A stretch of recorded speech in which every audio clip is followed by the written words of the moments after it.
No war, but no peace.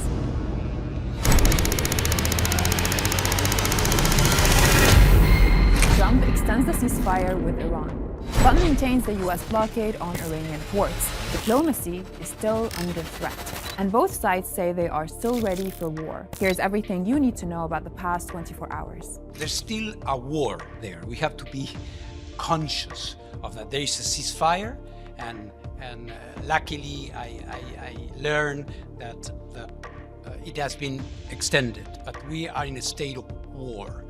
והיום נאלצנו לצאת יחד עם בעלת בריתנו הגדולה ארצות הברית נגד מדינת הטרור בה"א הידיעה. U.S. President Donald Trump has extended the ceasefire with Iran to allow for more negotiations. He wrote on Truth Social that the truce will last until their proposal is submitted and discussions are concluded.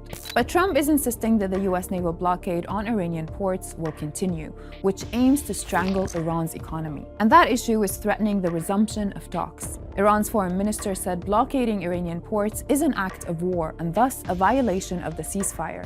Iran is making it clear that the U.S. naval blockade must be lifted in order for it to resume talks with the U.S. in Islamabad. Iranian state media says the military is preparing a powerful attack on predetermined targets in view of Trump's repeated threats. And analysts say Iran's military capabilities remain. There is a sense that we have completely destroyed the military capabilities of the Iranians.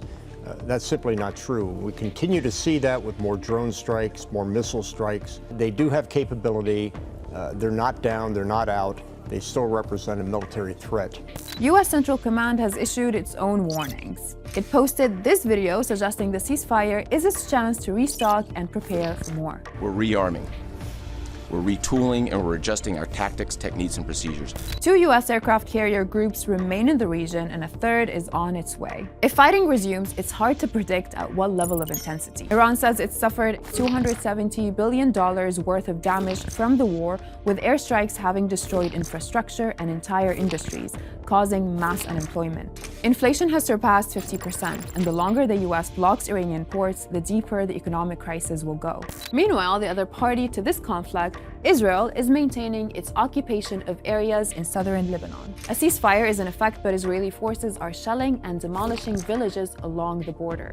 Hezbollah has responded with a barrage of rockets into northern Israel. Despite that, if the shaky truce in Lebanon holds, there is a greater chance talks between the U.S. and Iran can succeed. But significant issues remain. And if talks fail, there's a risk of a return to all-out war. That's all from me today. Stay with us on Al Jazeera for all your updates in the war on Iran.